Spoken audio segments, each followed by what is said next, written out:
Transtorno do espectro autista. Você já ouviu falar sobre isso? O que é isso de espectro autista, né? Vamos falar um pouquinho a respeito disso. Eu sou Irene Reis, da comunidade Reinventando Educação. Boa noite para todo mundo que está por aí. Bacana ir recebendo vocês. Vão entrando aí na nossa casa. Me conta se vocês estão me ouvindo bem. Deixa eu colocar aqui para vocês. Deixa eu colocar o fone aqui. Pera aí, quando vocês entram. Pera. Aqui. Gente, como é que vocês estão? Tô aqui dando voltinhas com vocês para eu encaixar esse fone. Agora, pronto. Vocês estão bem? Tudo tranquilo por aqui? Vão chegando aí na nossa casa. Deixa eu ver. Só me diz se vocês estão me ouvindo bem, estão me vendo bem. Deixa eu colocar aqui mais uma luz para ver se melhora um pouquinho mais. Catiúcia, que linda, amor. Como é que vocês estão, gente? Contem-me tudo. Olha só, como será a rotina de pessoas que lidam em casa com essa questão do espectro autista, né? Hoje é esse o nosso tema. Há pouco tempo, faz umas semanas mais ou menos, a gente foi... Faz umas 3, 4 semanas, não me lembro. A gente foi até, a minha equipe aqui da Reinventando Educação, foi dar um workshop de 2 dias na Faculdade de Educação da USP. E a gente levou um pai TEA, o Edinaldo, para contar um pouco a respeito da rotina do Enzo, que é o filho dele. E a gente ficou impressionado, né, com os dados que a gente tem a respeito de como as mães normalmente ficam sobrecarregadas com a questão, com a temática TEA, né? Hoje eu trago para vocês a Lilian, que tem uma história de vida surpreendente relacionada a isso, e ela vai tirar várias das nossas dúvidas. Ó, já chegou aqui, já solicitou. Vocês estão por aí? Que bom que a gente tem chance de bater esse papinho. Lilian, querida, vai entrando aí. Já te aceitei. Boa. Deixa eu ver se você consegue entrar. Olha, não está entrando aqui. Deixa eu ver. Vamos ver se entra.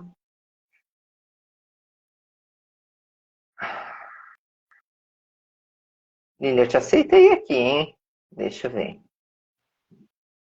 Transmitir. Aí, entrou. Deixa eu ver se entrou. Ao contrário, porque A gente está vendo o teu computador. Deixa eu ver. Vira aqui. nem sem mudar. Nossa, o que eu faço aqui? Você Nunca tem aconteceu que... isso comigo.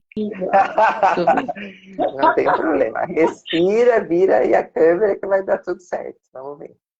Nossa, como que eu consigo mudar aqui? Alguém sabe? Ó, tem uma setinha assim e assim, sabe? Parece um círculo assim. Se você clicar Não, nessa setinha, tá o microfone, a câmera e essa setinha e umas estrelinhas. Não tá? não. Então sai e entra de novo. Sai e entra de novo, ver se Tá bom. funciona. Tá bom. Bom, gente, então vocês vão entrando aí, vamos esperar a Lília entrar para ela bater esse papinho com a gente. Enquanto isso, você que não segue ainda Reinventando a Educação, entra aí, Reinventando a Educação, começa a seguir a nossa página, todo dia a gente tem um conteúdo bacana para você. Entra aí no Somos TEA, que é a página da Liliane, e começa a segui-la também, gente. Ô, Liliane, maravilhosa! Agora estamos juntas. Como é que você está? Tudo bem? Agora tá. Tudo bem. Tá me ouvindo direitinho? Tô te ouvindo perfeitamente. Você também me ouve bem? Me vê bem? Tô ouvindo sim. Tá certinho? Arrumei agora o Tá, fone. tá tudo perfeito. Tá tudo perfeito. Você também me vê e me ouve bem, né? Eu tô te vendo e Tá. te ouvindo. Tudo bem, minha querida? Tudo ótimo, tudo perfeito. Amor, obrigada por aceitar meu convite, obrigada por a gente produzir hoje esse encontro aqui para todo mundo, para a gente aprender um pouco mais com você. Achei incrível o pouco que eu te conheci, o pouco que eu vi aqui da tua página, o muito que eu já aprendi com ela. Olha aí a Carla dizendo, Liliane, maravilhosa, né, Carla? Linda, queridaça. Então, assim, estou aprendendo muito com a tua página, muito inspirador ver a tua dedicação, ver como que você, enfim, está inserida nessa temática, como mãe, como professora, como especialista em ABA. O pai dos teus filhos, o Marcelo, é músico terapeuta. Eu falei, gente, deve existir um Deus mesmo que põe as pessoas certas nos lugares certos, ou as pessoas vendo o cenário reagem rapidamente, vão aprender coisas, sei lá, mas é um cenário perfeito, né? Porque musicoterapia, eu entendo que é uma das terapias mais eficientes também no caso do espectro autista, né, Liliane? Ai, que linda. O Marcelo tem 2 anos que ele é musicoterapeuta. Você acertou em Ah, cheio que a necessidade, né, gerou essa busca de fazer o melhor para os nossos filhos. E por sim. isso a gente alcança outras pessoas, né? Eu sou a Lili, para quem já me conhece, Liliane Senhorini Serrato. Eu sou mãe de 3 pessoas no espectro autista. Eu sou uma mulher de 46 anos, que estou na educação mais ou menos há 27 anos. Sou da época do magistério, onde eu me apaixonei pelo processo. Você falou esses dias sobre tutor do desenvolvimento. Gente, eu bati palma aqui. E, é o que Gostoso eu pensar faço. nisso, não é? Gente, você me É deixou isso. assim. Eu também estou apaixonada pela sua página, pelo seu saber, pela sua generosidade de trazer conhecimento. Quando você coloca que você é uma mulher de privilégio, né? Eu achei assim fantástico. Então eu me sinto muito honrada de estar aqui conversando com uma pessoa que é apaixonada pela educação. E é isso Querida, que eu obrigada. sou. E o magistério chegou na minha vida muito antes da minha maternidade e eu sou muito grata, me sinto muito privilegiada por conhecer esse caminho. E por conhecer esse caminho fez com que eu olhasse os meus filhos de uma forma diferente. Né? Eu Uhum, sou da época que o autismo, lá daquele comercial que a gente via na AMA, das estereotipias, de balançar de tronco, e eu conheci o autismo daquela forma. E lá no uhum. magistério eu tinha muito medo de ter um aluno autista. Eu escrevo aqui num artigo deste livro essa história, né? Que eu tinha muito medo de ter um aluno autista, porque as descrições do autismo naquele momento era que ele não expressava sentimento, que demonstrava agressividade. E eu estava, de alguma forma, impactada com aquela informação. Eu dizia assim naquela época, se eu tiver um aluno com síndrome de Down, tudo bem, mas autista eu não sei, né? Eu fiquei muito impactada. Eu lembro que eu guardei muito tempo isso na memória. Nem imaginava que um dia a diferença, a neurodiversidade viria bater na minha porta, né? Primeiro, o diagnóstico da minha casa foi com o Rafinha, que eu publico muito, que ele é nível Uhum, 3 de suporte, tem 17 anos. Foi o primeiro diagnóstico de casa, né? Foi o filho do meio. Depois, o uhum, segundo diagnóstico de casa foi o Lucas Senhorini Serrato, que hoje tem 21 anos, que é até nível 1 de suporte. Busquei o uhum, diagnóstico dele desde os 7 anos, mas só consegui o diagnóstico aos 11 anos. Né? Era a uhum, época do DSM-4, o critério de diagnóstico era um pouquinho mais restrito. Geralmente a gente uhum, tinha diagnóstico de autistas muito mais comprometidos, né? E uhum. há 6 anos atrás, quase 7, né? Nasceu o meu pico roxo, o meu terceiro filho. Ah, eu sei, quem está me assistindo não me conhecia, vai falar, essa mulher é doida. Foi a loucura mais gostosa da minha vida, E, gente, a porque gente sempre vai ser criticada, né? Quem não tem filho é criticado. Quem tem só um, fala, ai, mas você só tem um, coitado, não vai ter irmão. Quem tem dois, ai, nossa, mas você já tem dois? Não, será que é demais? Quem tem três, as pessoas entram em choque mesmo, né? E nem comentam mais, já desistiram de comentar. 3 típicos. Agora imagina Pois é. comigo, Irene, 3 atípicos, Uhum. né? Pois é. Então, a gravidez do Theo me pegou de surpresa mesmo. Eu já estava quase chegando aos 40 anos. Uma Uhum. loucura com os meninos, principalmente com o Rafa, que é nível 3 de suporte. né? 2 escolas, sou professora da rede pública municipal. Na rede municipal eu estou há 21 anos, trabalho com educação infantil. Então, quando o Telzinho chegou na minha casa, eu falei, e agora, José? Né? Tá travando muito aí, gente? Qualquer coisa eu ponho no 4G. Não, tá perfeito. Não, eu acho que tá bom. Vamos ver o que o povo diz. Eu acho que tá bom. Aí. E quando eu soube do Theo, eu falei, caramba, e agora? Mas foram segundos, assim, e agora? Eu fiz, não sei o que vai ser, a gente vai curtir, agora eu sei o que é uma maternidade, agora eu sei o que é o desenvolvimento e eu vou me permitir. Dos 3, a gravidez mais deliciosa, eu te confesso que foi do Telzinho. Eu precisava passar por isso. A experiência da maturidade, do conhecimento, que não é fácil também carregar o conhecimento, porque ele te abre uma porta que você jamais fecha, não dá para falar, não quero conhecer. Então, você já sabia que eu tinha 32% de chance de ter um terceiro filho autista. Então, eu não ia, como das outras vezes, falar, meu Deus, por que comigo? Não porque eu, aquela coisa, o que aconteceu? Então, assim, eu já acreditava, mesmo desejando não ter um filho autista, sem romantizar a deficiência, porque não é fácil. Então, quando eu engravidei do Telzinho, eu falei, eu tenho 70% de chance, 68% de chance, né? E não foi isso, não fugiu a regra. O terceiro filho também no espectro autista, né? Hoje eles estão nível 1, 2 e 3 de suporte. Eu tenho um espectro na minha casa, gente. Totalmente. Eu não conheço ninguém com mais propriedade para falar sobre isso. E eu adoro como você se apresenta, que você põe 3 filhos no espectro e a mãe, sei lá, né? Então, assim, é isso, né? Quer dizer, tá investigando. Não tem certeza de nada aqui nessa casa, né? Tudo sobre investigação. Perfeito, tá ótimo. E às vezes as pessoas me esperam, Irene, me vê assim, chorando, sabe? Às vezes as pessoas me esperam. Eu já tive pessoas que quando eu falei, olhou para mim e fez assim, coitado, ainda bem que tem saúde, né? Nossa, meu Deus. As expectativas das pessoas em me ver. A mãezinha azul, a mãezinha vítima, a mãezinha coitadinha. E aí eu decepciono, porque não sou, esse lugar não me cabe.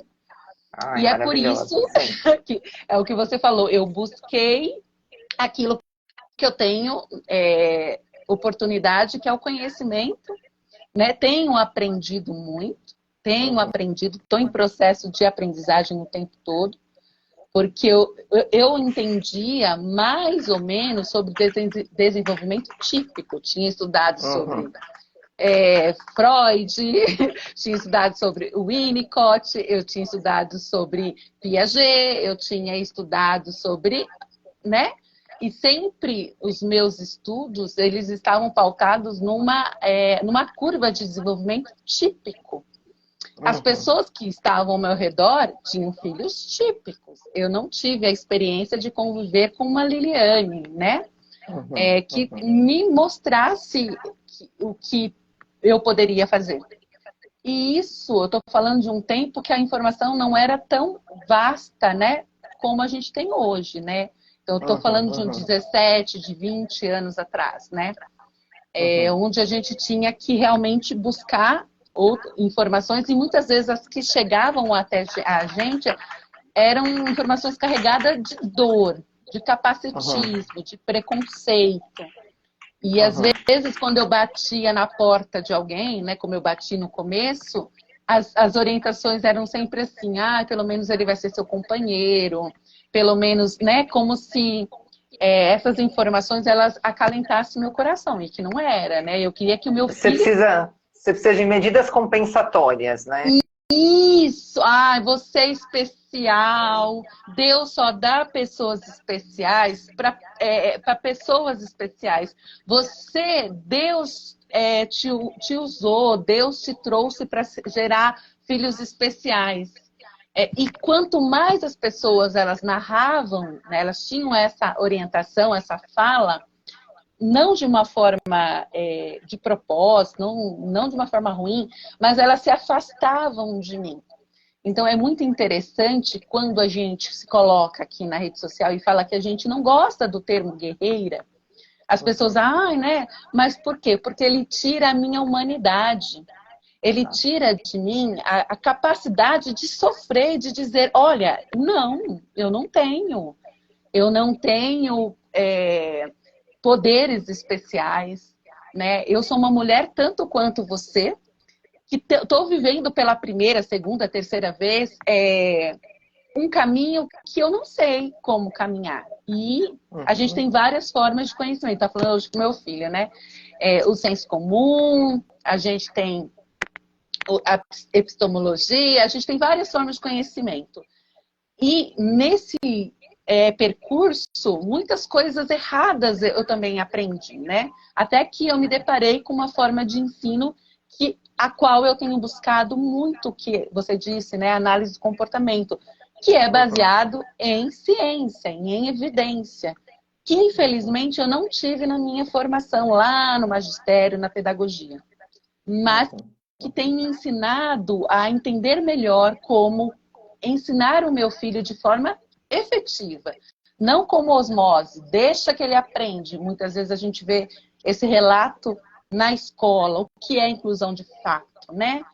Eu coloco uma pessoa com deficiência, vou falar da minha experiência, Irene, que são 35 crianças aqui na rede. Eu coloco uma criança com deficiência, que tem atraso de desenvolvimento nessa rede, e acredito que por osmose ela vai aprender. Uma criança que não tem habilidade de imitação, que ela tem um transtorno de linguagem, ela não se comunica, ela não tem intenção comunicativa, ela não consegue imitar os pares e que não sabe nem brincar, que é inerente à infância. A gente sabe como é potente o brincar, né? Você fala muito disso, a gente fala muito sobre educação infantil, o quanto que as crianças aprendem brincando. Mas eu estou falando de uma criança que não sabe brincar. Não sabe brincar de ação-reação, não sabe brincar de faz de conta. Uma criança literal. É literal. Muitas das que têm verbalização, vocalizam, elas entendem naquele contexto concreto, né? E pode causar dores, sofrimento. Que tem transtorno do processamento auditivo, sensorial, totalmente. Então, tem muitas questões dentro do espectro autista que a gente não entende, a gente não conhece. E por não conhecer, a gente acredita que inclusão é isso. É colocar entre os pares e que ele vai aprender, né, só porque está ao lado. Sem dar o suporte, sem ensinar de forma adequada. E a gente perde tempo. O que eu tenho para dizer hoje é que a gente perde tempo. Isso. Eu acho que fica muito essa coisa do Deus mandou, Deus quis, é assim e tal, e pouco o que você e o teu marido fizeram de dizer, tá bom, esse é o cenário, o que a gente pode fazer de melhor dentro desse cenário, né? Então, a gente tem que pagar as contas no final do mês, mas a gente não pode abandonar os nossos filhos, a gente precisa cuidar, dar suporte para eles, né? Então, como é que a gente junta essas duas coisas? Né? E eu acho que o caminho que vocês adotaram é muito inspirador, porque obriga vocês, enquanto ensinam, a aprenderem cada vez mais. E como vocês, isso é que eu acho lindo de vocês, fuçando aqui na vida de vocês, eu acho lindo isso, essa vontade que vocês tiveram realmente de aprender, de se colocar como aprendizes, não ter medo das perguntas que chegam. Pode perguntar, gente, se eu não souber, eu vou pesquisar junto com vocês e vou trazer uma resposta. A postura de aprendiz é justamente o que eu venho cobrando de todos os professores, gente. Quando eu fico bravona aqui nos meus vídeos, é porque é desumano a gente simplesmente chegar aqui e começar a falar que a gente ganha mal, e começar a falar que o governo devia fazer sei lá o quê. meio. E a gente não arregaçar a manga assim e falar, peraí, é uma questão de brio. Eu preciso ver onde é que eu posso atuar para fazer com que esta vida, ao passar pela minha vida, saia melhor. Tanto a vida desse meu aluno, quanto a minha. Né? Então, é disso que eu falo. Eu fico bravona porque eu digo, como é que a pessoa passa pela sua vida e só vai embora e você faz ali o mínimo porque não te pagam bem? Você já sabia disso, que não pagavam bem. Né? Quando você escolheu ser professor, você podia ter escolhido outra coisa. Mas assim, ninguém escolhe para ser professor pensando em ter a conta do Bill Gates. Vamos combinar. Né? Então, vamos ser razoáveis. Vamos, pelo menos, ter humanidade. Eu achei lindo, Lidiane, das 1000 coisas que eu podia falar que eu achei lindo aqui na tua página. Mas eu me emocionei muito com o texto teu, que eu vou ler com a tua autorização. Claro. Você coloca o teu filho, várias cenas do teu filho, e você escreve assim, gente, pega o lencinho aí que agora é a hora. Olha só o que essa mulher escreve, como é que ela escreve. Eu choro litros mesmo, tô nem aí se eu chorar aqui, ó, dá conta vocês disso. Ó, você já acordou com a sensação que já passou da metade da sua existência e que um dia não estará mais aqui para aplaudir cada conquista do seu filho? Ou se acaso ninguém conseguir falar com ele, ou se ele precisar de muito, muito apoio, quem estará por ele? Eu vejo ele indo, ele caminhando, com o apoio que precisa para caminhar. Daqui a pouco não terei forças nas pernas e ele estará na minha frente. Quem será seu próximo apoio no futuro próximo? Eu não sei. Sei que essa equipe tem feito um lindo trabalho, sei que papai e mamãe têm se esforçado muito, eu sei do presente que já arranca de mim meu fôlego. O presente que me desgasta e não sobra. Sobra sim, claro que sobra. Sempre tem um dia, um minuto, um instante para eu lembrar da minha finitude. Finitude. Lembrar que ainda tenho muita luta pela frente e que é inegável a palavra inclusão, políticas públicas, uma sociedade onde nossos filhos têm um espaço para serem adultos idosos, onde os seus pais têm o direito de morrer. Né? Caraca, eu acho que... é que é muito forte isso, é muito forte, é muito impactante isso. Né? Caraca, eu tento... Peraí, gente, vamos tomar uma aguinha.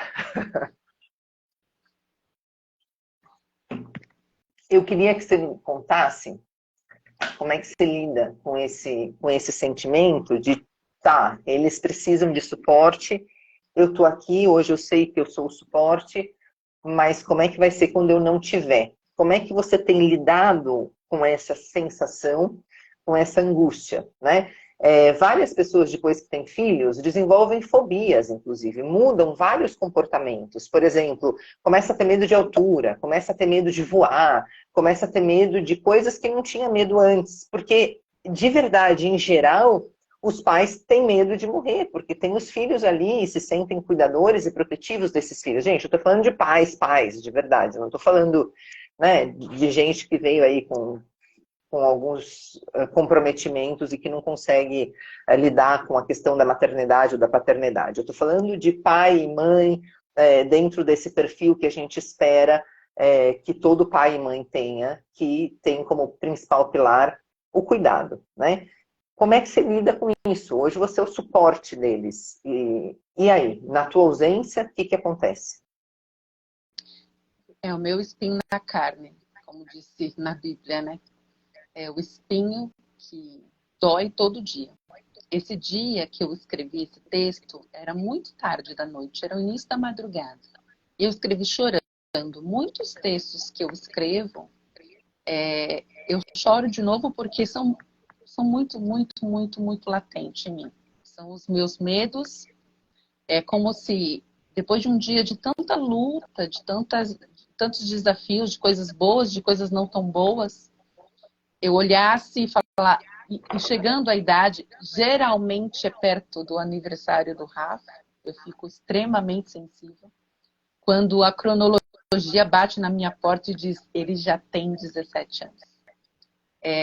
Quando a gente sabe, né, que os marcos do desenvolvimento, o quanto que a gente tem de aprendizagem na infância, da neuroplasticidade, e que com o tempo essas possibilidades de aprendizagem elas tendem a entrar num platô. A gente nunca para de aprender. Mas que hoje é muito claro quem é o meu Rafa. Rafa é um cara que tem deficiência intelectual. O Rafa é um cara que tem apraxia, dispraxia. O Rafa é um cara que tem comunicação bastante comprometida. É um menino de 1,86 m, com quase 80 quilos. E que, se eu tivesse um filho típico, estaria prestando vestibular para ir para a faculdade. E se ele fosse típico, ele poderia estar chegando com uma namoradinha em casa. Mas ele não é essa pessoa. Ele é uma pessoa que está aprendendo muito. Mas o máximo que o Rafa tem aprendido, ele está muito distante dos seus pais. Nesse momento, uma mãe típica, ela estaria pensando qual melhor faculdade, melhor vestibular, e ela tem aquela síndrome do ninho vazio, a mãe vai ficando um pouquinho mais para trás. Eu nem sei o que é isso.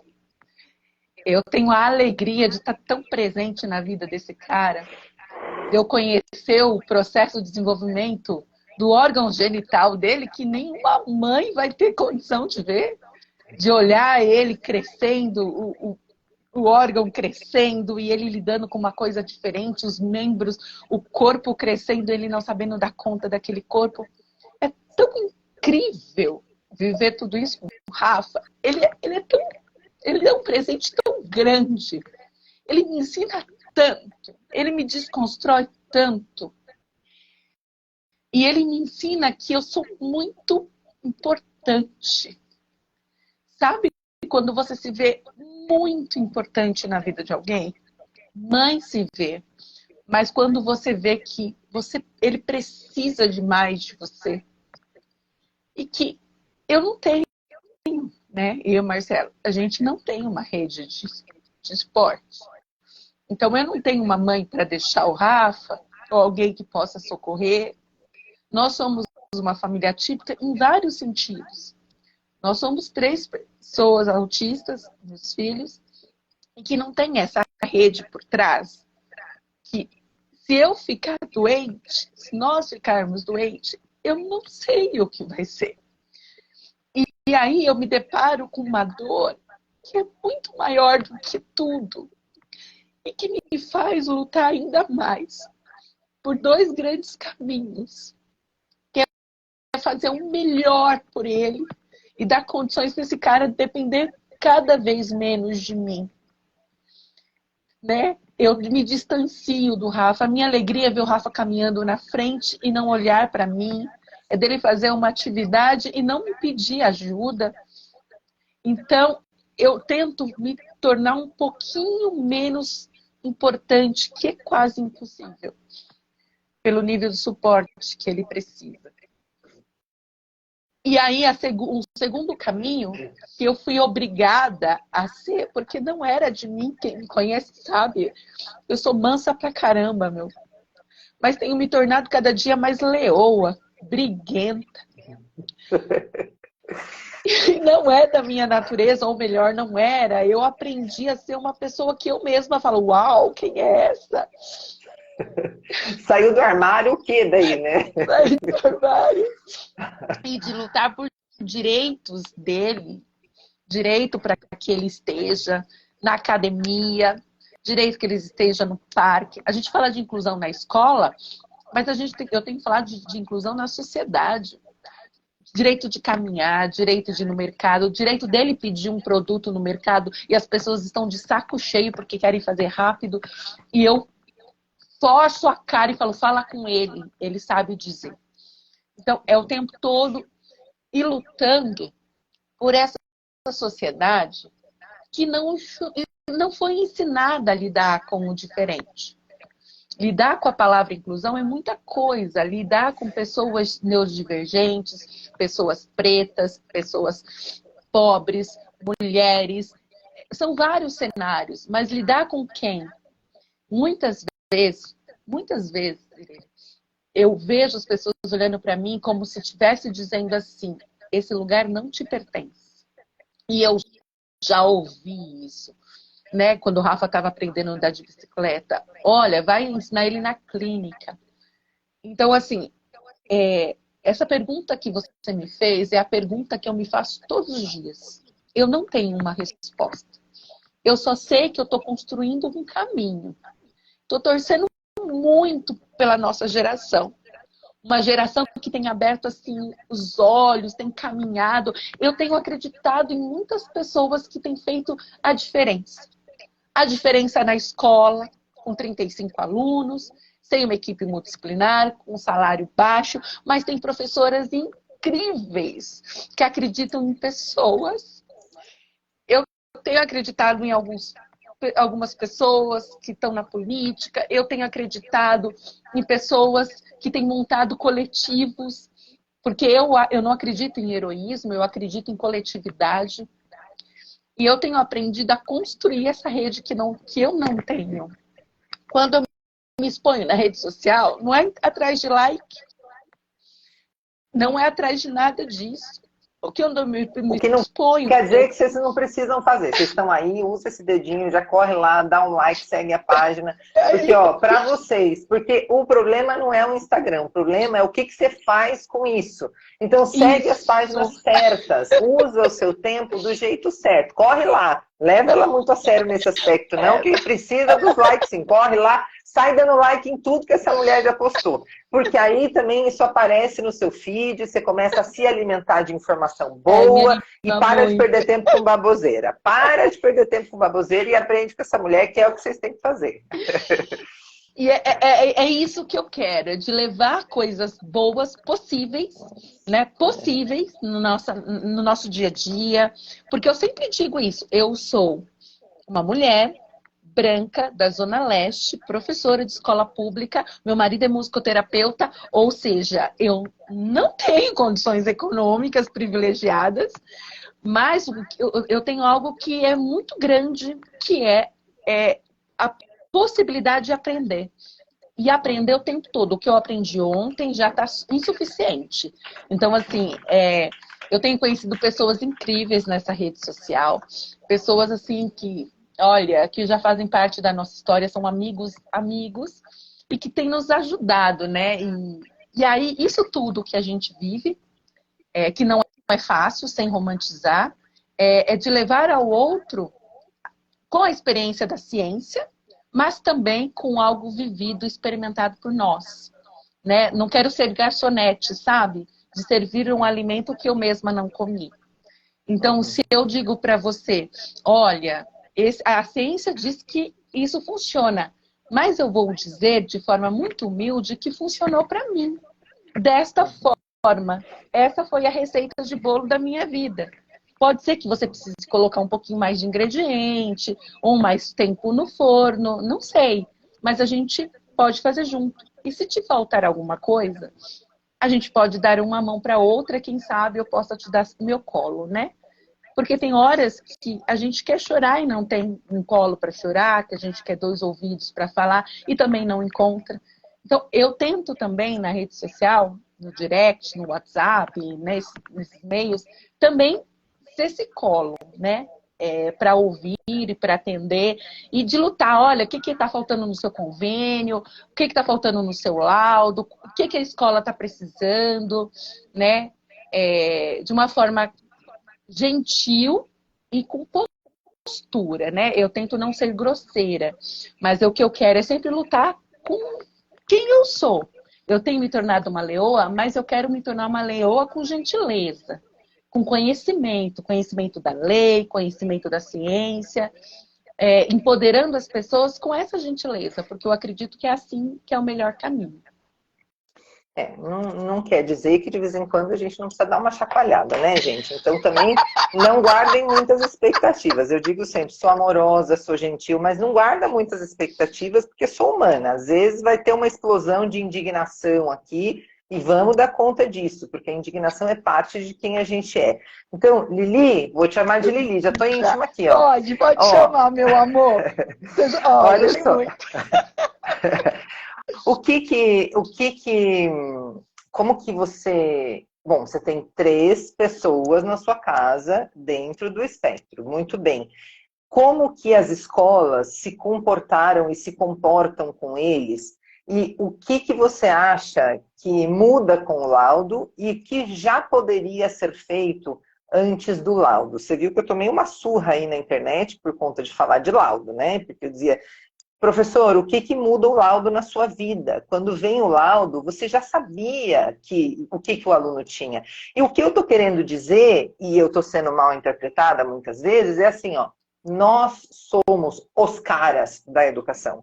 Nós sim sabemos o que está acontecendo antes de um psicólogo, um neuropediatra dizer para a gente, olha, essa pessoa tem autismo, olha, essa pessoa tem síndrome de Down. Se você é um educador que minimamente está atualizado, porque não vai esperando que você vai aprender isso na graduação. Até o dia de hoje, as graduações ainda não estão preparadas para te dar ferramenta para isso. Se você achou, amor, que você podia ser professor e um dia você ia terminar os estudos, esquece, te enganaram. Não existe terminar os estudos, né? Não existe. Existe terminar um livro, existe terminar um livro e começar outro. Existe terminar um curso e começar o seguinte. Isso é ser professor. Mas você não precisa. Você pode ter outras profissões que, de repente, não exigem isso. Médico exige isso. Quantas vezes eu ligo para minha endócrino e ela não está, ela está num congresso. Então, de vez em quando eu não estou, eu estou em congressos. Então, se você é professor, não vai a congressos, não está acompanhando artigo científico, não está fazendo cursos, então, pensa aí se você não devia mudar de profissão, não sei. Mas, enfim, né? Você é maravilhosa, mulher! Vamos lá. Então, gente, voltando nisso, eu vou retomar, Lili, a pergunta para você. O que que você acha que poderia ser feito antes do laudo e o que que muda na prática com o laudo? Eu quero que você me dê a sua perspectiva de professora, de mãe, de pesquisadora, de terapeuta. Então, gente, antes de vocês surtarem por aí na rede social, achando que não, mas também é rica, deve ter 10 terapeutas, não é. A pessoa é professora de escola pública, vocês anotaram? Ah, não tem noção do que está falando. Ó, anota aí, é mãe de 3 TEAs. Anotaram aí? Isso, agora vocês ouvem o que essa mulher vai dizer. Diga lá, Lili. Maravilhosa! Primeiro vamos começar com a legislação, Nota Técnica 4. Ela diz que esse público-alvo da educação especial, ele tem que ser atendido independente de qualquer laudo. Então, assim, o que que a gente faz na escola? A gente trabalha com aprendizagem, com desenvolvimento.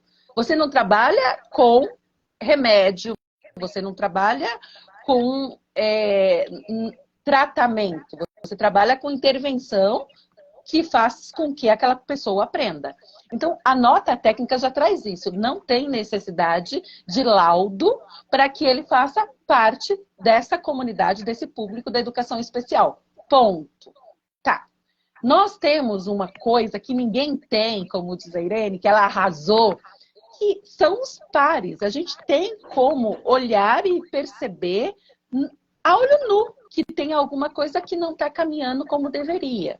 Claro que a gente tem aquela máxima, cada criança é única, mas quando a gente fala de aprendizagem, quando uma criança ela não senta aos 6 meses, você fala, tem alguma coisa diferente? Tá. 7 meses, 8 meses, 9 meses, 1 ano, ela não sentou? Cada criança tem seu tempo mesmo ou ela deveria ter sentado naquele tempo? Quando a gente fala de aprendizagem, é a mesma coisa. Então, assim, a criança não fala. Uma criança com 2 anos, ela deve falar 200 palavras, né? Mais ou menos. Criança não falou, alguma coisa tem.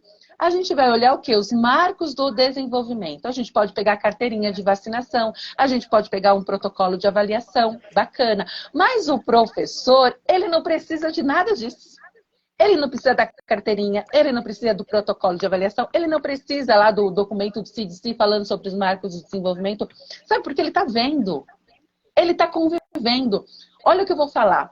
Tem muitos documentos, protocolo de avaliação mesmo, que eles não foram atualizados depois desse momento de isolamento social. E a gente sabe o quanto que foi impactante essas crianças não terem ido para a escola, não estar sendo exposta à sociedade e tal. Como essas crianças chegaram na escola, a gente sabe disso. Muitos documentos não, o CDC foi atualizado. Mas nós nós, professores, nós olhamos e, ó, essa criança também está no isolamento, todos nós, e essa criança está aprendendo a falar, está com 10 palavras, essa com nenhuma, essa com 100 palavras. Dentro dessa zona proximal, né, qual é que está bem discrepante? Joãozinho. Então, eu já vou olhar com atenção para o Joãozinho. Tá, Joãozinho não sabe sentar, Joãozinho não sabe brincar, Joãozinho não mantém contato visual. Tá. Eu vou lá, falo para a mãe buscar uma intervenção, uma investigação, e ele chega com laudo na escola. Joãozinho continua Joãozinho.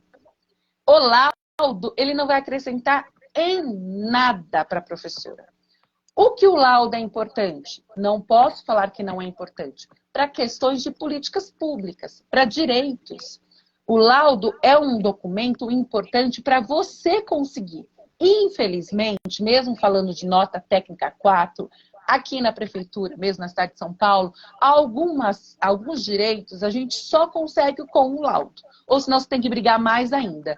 Direito a transporte gratuito, direito a participar do AEE, do contraturno, mas que não deveria ser, porque nós temos uma legislação que já garantiria que aquele Joãozinho, aquele aluno, aquele aprendiz fosse público da educação especializada, né? Da educação especial, que é transversal, né? Na educação inclusiva, na perspectiva da educação inclusiva. Eu, na minha experiência, tive muitas experiências porque a gente fala de vários tempos. Estou falando de um tempo de 17 anos atrás. Né? O que eu tive com Rafa, com 17 anos atrás? Portas se fecharam depois do diagnóstico. O que eu consegui com o diagnóstico? A porta fechar na minha cara. 6 escolas fecharam a porta na minha cara depois do diagnóstico do Rafa. O Rafa vinha na educação infantil sem diagnóstico.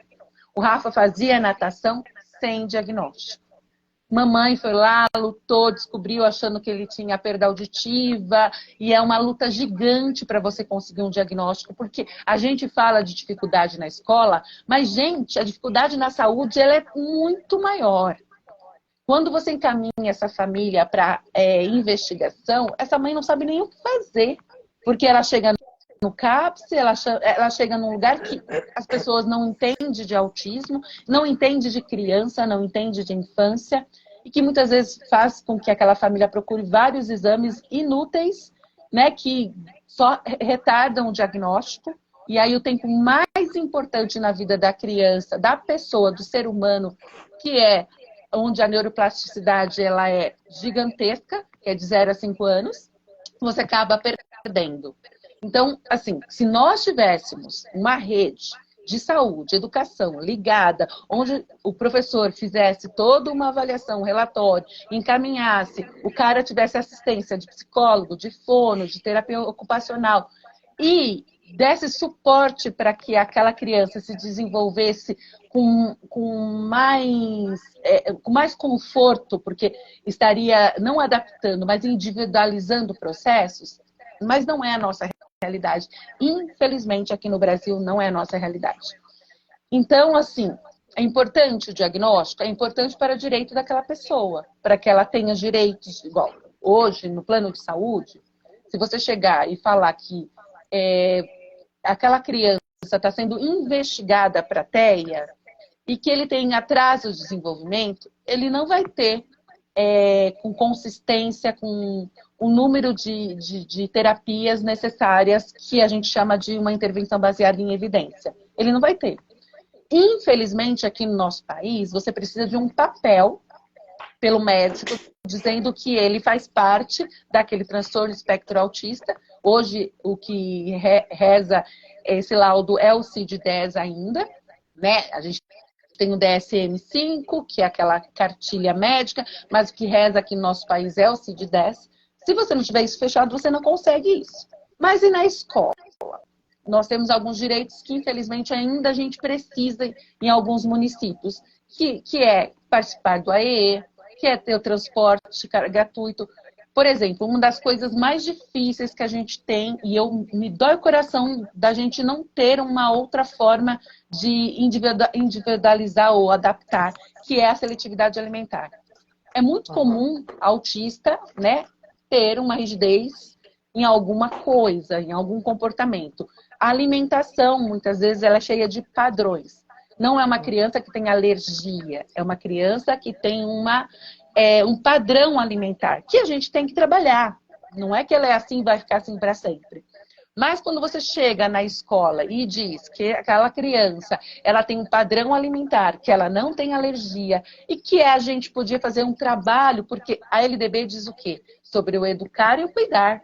Então, a alimentação, primeiro que é um ensino, né, de um comportamento de como se alimentar, e a alimentação é saúde, é direito. Então, assim, a gente acaba deparando na escola com profissionais que não têm formação e que não entendem que a criança não come porque ela não quer comer. Ela não come por diversos motivos. Um deles, por textura, por padrão alimentar.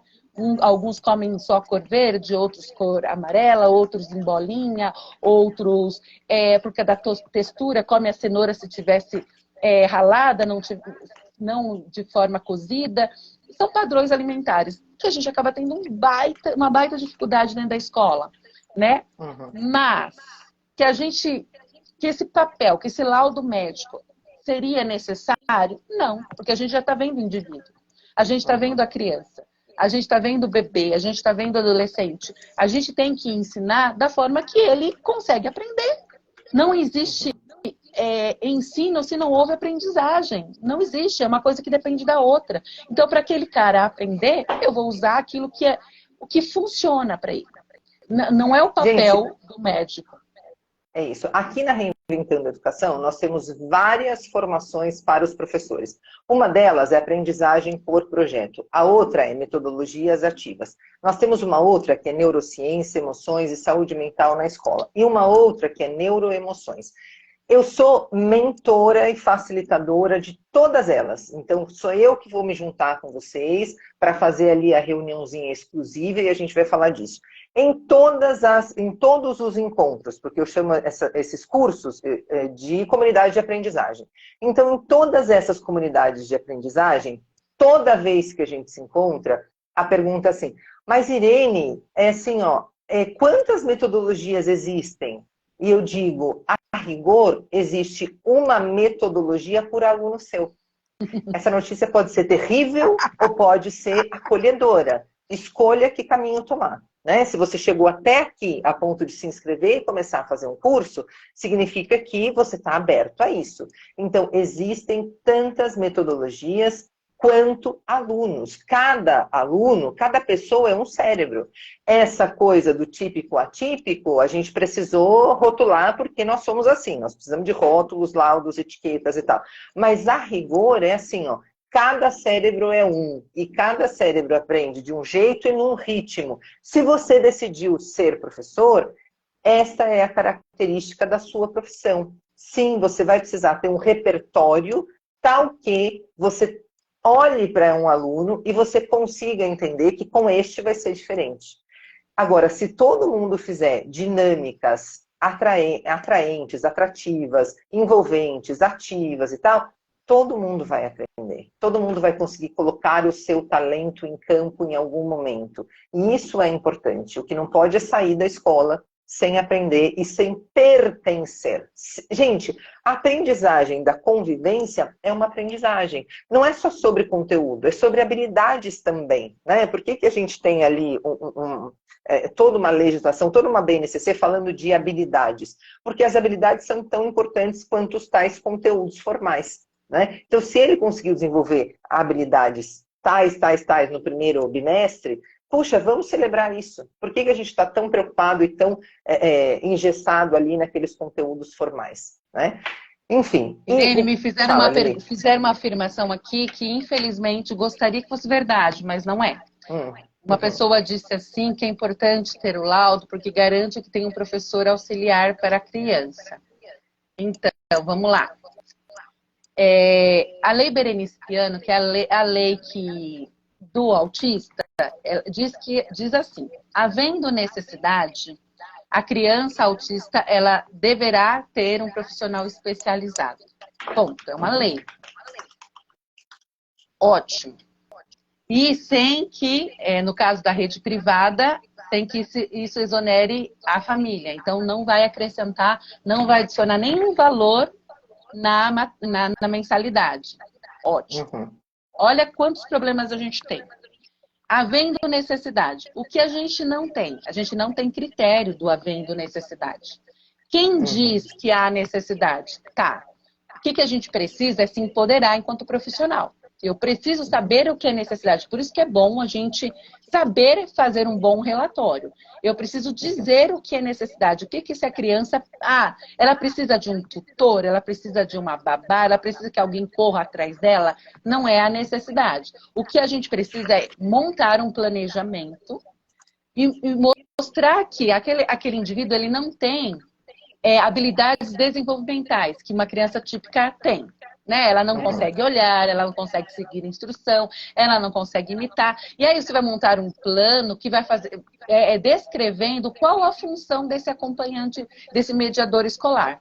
Em qual momento ele seria útil para essa criança que você diz que há necessidade? Toda autista precisa de mediador escolar? Não. Mas muitos autistas precisam de mediador escolar? Sim. Na rede pública, é muito mais difícil a gente ter isso. O que eu tenho aqui na cidade de São Paulo, aqui na prefeitura, nós não temos esse entendimento. Nós não, eles, né? Não têm esse entendimento da lei. Eles acreditam que, infelizmente, eles não têm critério para avaliar. Então, quando eles chegam na escola, o grupo lá do Cefai, e vê que um aluno, não sei que critério que é, gente, tô dizendo o que eu vejo, tá batendo a cabeça, às vezes eles mandam um estagiário, que está no começo da pedagogia. Um estagiário que não tem um pingo de formação e aqui eles entendem que o estagiário ele não tem que acompanhar a pessoa com deficiência, ele tem que acompanhar a sala. Na verdade, não ajuda com muita coisa. Tá, é mais uma pessoa ajudando, mas que não sabe como fazer uma intervenção adequada para aquela criança. Um bom mediador escolar é aquele que reorganiza o ambiente, que ajuda de forma física ou não física, mas que vai se tornando indispensável no processo, para que aquele indivíduo ele seja cada vez mais autônomo. Mas tudo isso tem que ser baseado em conhecimento, em informação. Então, pera, Lili, ele vai se tornando dispensável, né? Para que o indivíduo seja autônomo. Dispensável. Claro isso. Que a gente tem que pensar nos níveis de suporte. Eu tenho o Telzinho, meu Telzinho de 6 anos, ele é nível 2 de suporte. Nível 2 de suporte também não está dizendo nada. Eu não estou dizendo nada quando eu digo nível 2 de suporte. Como eu estou dizendo alguma coisa? Tel é um menino de 6 anos, que é minimamente verbal, que sabe dizer o que quer e o que não quer, que sabe pedir ajuda, que sabe pedir para ir ao banheiro, mas não sabe iniciar um diálogo, não sabe iniciar uma brincadeira, não tem, tem poucas iniciativas de faz de conta, não se atenta, não se mantém sentado. Tá vendo? Eu estou dizendo quem é o TEL. Nível 2 de suporte, não estou dizendo nada. Legal, o que eu posso fazer? Nas brincadeiras de jogo simbólico, eu posso reorganizar, fazer um enriquecimento ambiental e eu posso trabalhar, isso é uma intervenção com evidência científica, que é intervenção mediada por pares. Então, eu posso ensinar um amiguinho dele, que é um par mais avançado, que a gente fala isso em Vygotsky também, não é só em análise de comportamento, e ele pode modelar o comportamento do TEL, ou seja, ensinar como brincar. Né? Isso eu estou falando do TEL. Tem crianças que não se mantêm nesse espaço, porque tem transtorno do processamento sensorial muito forte. Tem crianças que não suportam barulho, que não suportam estar onde tem muita gente, que não conseguem estar onde tem luz. Gente, o autismo é um espectro. Então você vai ver muitas diferenças entre autistas. Eu sempre digo assim, quem conhece um autista, não o autismo. Então nós estamos falando de possibilidades. Claro, e eu vou reforçar, tem crianças que precisam sim de um acompanhante terapêutico. O que é um acompanhante terapêutico? É um cara que foi treinado no espaço clínico, que vai servir como um mediador para que aquele sujeito, para aquela criança aprenda comportamentos, por exemplo, desenvolvimentais. O que são comportamentos desenvolvimentais? Atentar-se à professora, olhar, rastrear estímulos, saber o que ele está, olhar e discriminar o que ele está vendo. Às vezes ele não consegue se atentar em nada, mesmo que a professora fale, mesmo que o amiguinho brinque, ele não sabe, ele não tem habilidade de imitação. Então é inútil esse cara estar no lugar sem que alguém ensine ele a estar nesse lugar. E gera até sofrimento, porque esse cara está no lugar que ele não entende porque ele está e nada tem sentido para ele. Então, assim, é importante sim, né, ter esse cara. Aqui na cidade de São Paulo, a prefeitura, ela proibiu a entrada desse acompanhante terapêutico, que para mim é um absurdo. E tem o mediador escolar. O que é o mediador escolar? É o cara que está na própria escola, é o profissional de educação que vai trabalhar para mediar, não no sentido de adaptar da folhinha para pintar, ou tirar a criança da sala para os normais aprenderem. Não é isso que é inclusão. É ele estar aprendendo junto com os amigos. Sim, se for necessário, isso está na Lei Brasileira de Inclusão. Se for necessário, sim, adaptar. Adaptar aquele conteúdo, adaptar a aprendizagem, adaptar a brincadeira, né? Então, às vezes, eu preciso modificar todo o ambiente para que ele seja incluído. Pensando em coisas que são distratoras, aversivas mesmo. Coisas que façam com que um choro, um grito, um movimento... Você vai ter que observar bem a sua criança para ver se aquilo é bom ou ruim para ela. E mesmo aquilo que ela não dá conta de ficar, tem um menininho na minha escola que ele bate a cabeça. Ele bate a cabeça, ele é um nível de esporte muito, muito alto. Provavelmente ele tem outras comorbidades, né? Que não tem diagnóstico, mas provavelmente. O que ele sabe fazer? Ele sabe puxar a cadeira para frente e para trás. Ele tem 11 anos, ele não tem nenhuma forma expressiva de comunicação. Ele faz tentativas que não são discriminadas, né? Eu fiquei com ele semana passada e tentei, o que ele gosta de música, né? E aí toda vez que eu estava com a minha amiga Eridan, eu colocava a música e ensinava ele a bater nas duas mãos, dar uma palmada, quando ele podia pedir mais, né? Então, provavelmente, quando ele queria mais, ele ia gritar e chorar. Então, eu ensinei ele a bater a mão para ele pedir mais. Eu gosto de música. Ele precisa de alguém o tempo todo do lado dele, porque ele se machuca. E aquele espaço cheio de estímulos que para ele não tem nenhum sentido, chegam a doer, né? É dolorido ele estar lá. Mas colocar ele nesse espaço sem nenhum suporte é muito difícil, gente. Na verdade, é desumano. Né? Então, assim, o que a gente precisaria? De um suporte adequado para aquele indivíduo, para aquela criança, para que ele aprenda. Ele tem 11 anos. O que ele vai aprender? O que tem lá na grade curricular dele? Não, gente, tem que ter. Aqui na rede a gente não pode falar em adaptação de currículo. Né? Então, assim, mas ele... Desculpa te interromper, pode mas falar, ó, eu quero falar desse caso aí. Desse caso aí. Vamos lá. O menino está batendo a cabeça na parede. Isso. Você tem outros 30 e poucos alunos na Isso. sala e você não tem quem te ajuda. O que faz? Você não tem quem te ajude. O que faz? Você precisa fazer uma contenção física dessa criança, porque você não pode permitir que ele continue batendo a cabeça. É isso? Então, falando de contenção física, que eu vejo, infelizmente, muitas pessoas da rede tendo essa estratégia, assim, né?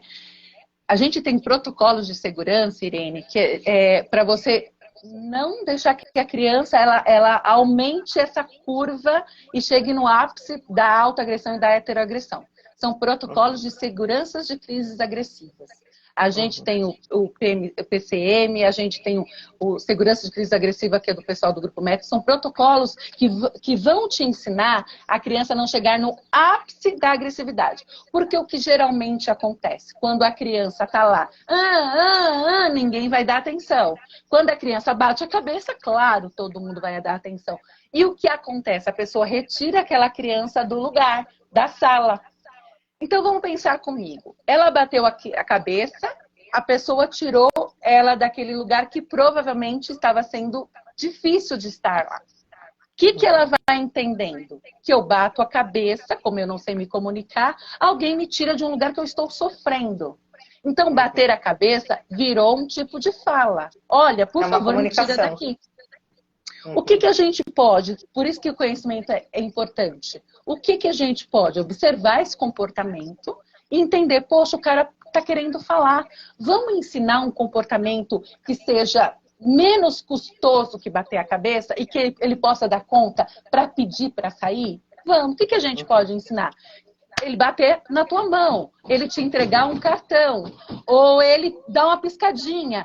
Um comportamento que seja menos custoso, porque ele não fala, ele não é verbal. E não adianta eu ensinar ele a falar, porque isso gera um custo de resposta muito alto. Então eu vou ensinar alguma coisa para ele me pedir para sair, e ele vai sair. Então eu ensino um comportamento que substitui um comportamento de agressividade, mas falando da rede, de 35, foi a pergunta que você me fez. O que a gente faz? A gente pode ter possibilidades de organizar esse ambiente para que ele seja muito menos aversivo para aquele cara. Eu tenho que ter um planejamento para ele. Aquilo, você está falando de Revolução Francesa, o cara não está nem entendendo nada. Eu preciso acessar esse cara, eu preciso trazer coisas que sejam legais para ele dentro da sala. Eu preciso diminuir o ruído, se é o caso. Ou colocar um abafador de ouvido. Imagina, eu coloco um abafador e diminui a entrada de 25 decibéis. Poxa, faço uma acomodação sensorial. Esse menino mesmo, ele tem questões sensoriais de vestibular. Ele tem uma necessidade de movimento. Por que não colocar algo que traga esse movimento dentro da sala? Né? Então, eu trago alguma coisa que tem movimento, faço algo para ele e ensino os pares também. Não é fácil, não estou dizendo que é fácil, nem me diga que eu gostaria de que tivesse uma equipe, eu gostaria que essa pessoa tivesse alguém especializado, mas no caso que a gente não tem. A gente não tem. Claro que a gente vai lutar com políticas públicas, é o que eu tento fazer, mas eu preciso fazer com que aquele cara aprenda. Eu, na sala de AE com ele, né, com a minha amiga, batendo a mão para ele pedir mais.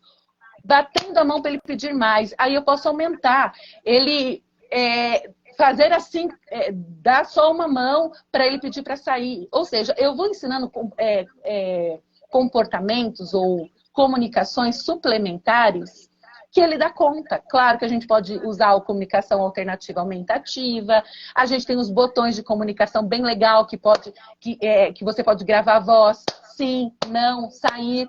Nós temos tecnologias assistivas que podem dar suporte para esse professor. Então, assim, nós temos duas coisas muito importantes. A gente precisa, sim, de adequações, a gente precisa de suporte, a gente precisaria, sim, de uma equipe multidisciplinar, a gente precisaria de um professor especializado para alguns casos, sim, mas a gente precisa de conhecimento.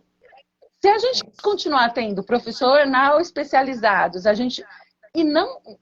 esse professor não estiver sendo formado, especializado, ele não vai dar conta. Ele não vai dar conta. Ao contrário, ele vai reforçar um comportamento inadequado.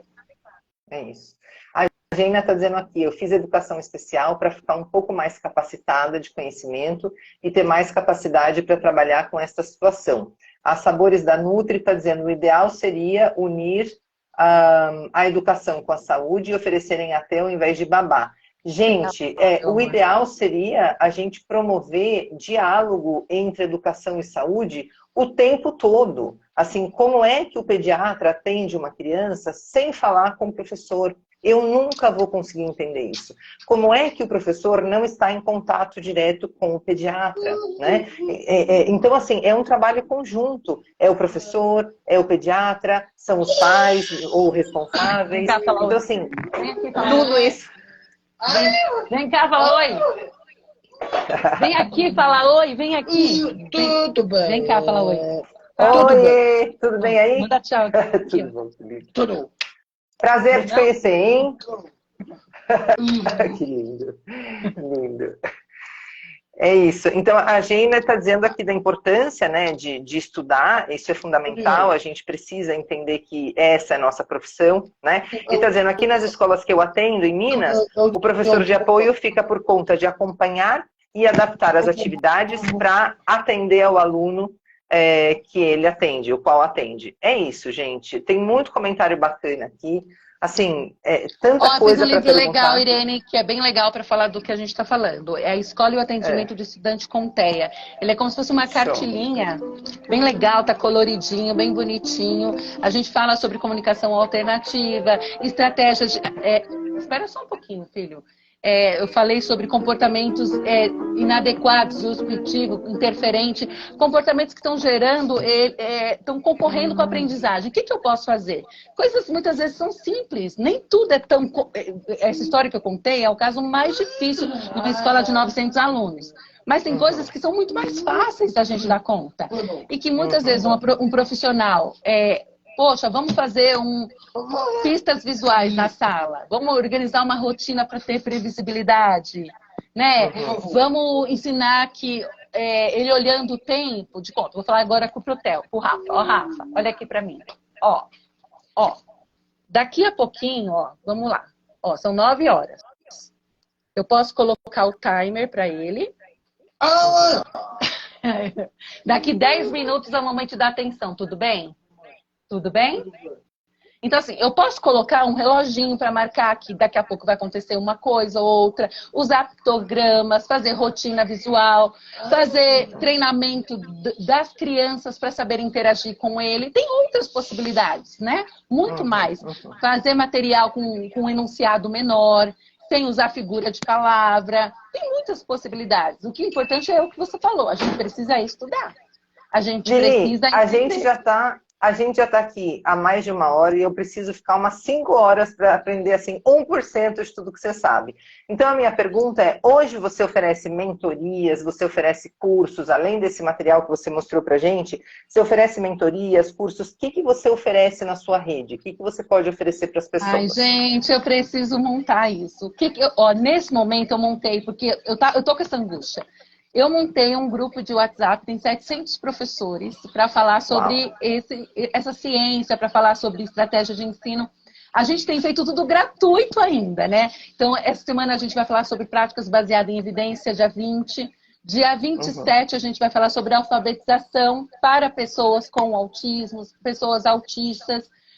Como é que as pessoas entram nessa rede do teu WhatsApp? Como é que entra? Como eu tive um probleminha das pessoas entrarem e não serem muito legais, se alguém quiser me pedir pelo direct, eu adiciono a pessoa no grupo, vai ter acesso a essas formações. Estou fazendo, esse mês eu vou fazer uma formação com o pessoal do Conviver e Aprender. Vai ser lá na faculdade de AMB, Morumbi. Dia 26 vou ter uma formação em Arujá também, o dia inteiro a formação. Então, assim, tenho feito formações em algumas prefeituras. A reunião, filho. Vem aqui conversar com a gente, então. Você quer conversar? Então, vem aqui conversar, ó. Eu sou professora de uma pós-graduação também, do Instituto Brasileiro de Análise de Comportamento. E ele toda vez que vem aqui, ele gosta de ir lá no computador para ver as pessoas. Mas hoje é live, filha, no celular, ó. Vem cá ver. Vem aqui, meu amor. Vem aqui. Só tem uma pessoa que dá para ver a cara. É mais ou menos assim. Então, eu vou estar no Conviver e Aprender, vai ser dia 29. Lá em Arujá vai ser dia 26. E tem o pessoal lá no WhatsApp que a gente tem feito. Estamos preparando para quem sabe, depois do segundo semestre, fazer uns cursos maiores, mas por enquanto tudo gratuito, gente. Mas quem sabe a gente faça um curso também mais intenso, com valor, né? Para a gente também dar conta de pagar um Zoom, de pagar o Drive. Claro. Gente, olha só, se uma live com você é uma aula, eu imagino uma aula oficial, né? O que não é. Então, assim, precisa disso já. Se você precisar de apoio, de suporte, a gente tem aqui a nossa plataforma Reinventando a Educação, usa a gente, vem aqui, a gente tem equipamento para gravar curso, a gente te ajuda a gravar, a gente te ajuda a sistematizar conteúdo, enfim, a gente está bem nesse momento também. Então venha que a gente faz essa parceria, a gente te ajuda a botar isso para funcionar. É necessário que a gente se junte e que a gente expanda conhecimento, né? E que a gente também faça uma reserva financeira para investir nisso. Não dá para ser tudo de graça o tempo todo, gente, né? Quem estuda precisa de tempo para estudar. E tempo para estudar a gente consegue quando a gente monetiza também, em algum momento, o nosso saber. Tem muita coisa gratuita circulando, mas algumas coisas, sim, precisam ser pagas, né? Então, reservem já o dinheirinho de vocês aí para fazer esse investimento nessas formações. Senta aqui com a mamãe. Ó. Vem cá falar com as pessoas. Dá tchau para as pessoas. Você não quer dar tchau? Então tá bom. Nem tô afim, ele tá dizendo aí pra você. Então, Lili, ó, a porta tá aberta, a casa tá aberta, Tá você bom, faça meu posts amor. aí, põe a gente em colaboração, que a gente faz as divulgações de eventos, obrigada, meu de amor. cursos, do teu grupo do WhatsApp, conta com a gente aqui para fazer essa parceria, viu? Gratidão imensa, muito, muito grande por tudo que você entregou hoje pra gente, pelo teu conhecimento, pela tua insistência, persistência. Gratidão pela sua vida, por você ser essa pessoa cheia de luz, cheia de energia, que vai dando motor pra gente também. Valeu demais, viu? Conta muito com a gente por aqui, tá bom? Obrigada. Valeu demais. Dá tchau aqui pras pessoas. Eu não quero dar tchau. Obrigada, queridona. Até a próxima. Até Obrigadão, mais. viu? Tchau. Até mais. Tchau. E vocês que estão aí conectados, gente, bacana vocês estarem aí. Gratidão também a vocês por terem acompanhado essa live. Corram lá, somos TEA, sigam essa página. Quem não segue ainda Reinventando a Educação, também segue a gente. Vamos aprender juntos, em comunidade. Precisamos aprender juntos em comunidade. Ninguém sabe tudo, mas todo mundo junto fica muito mais fácil. E é sobre isso o nosso encontro, todos os nossos encontros. Beijo grande, gente. Até a próxima. Tchau, Lili. Tchau, gente. Tchau.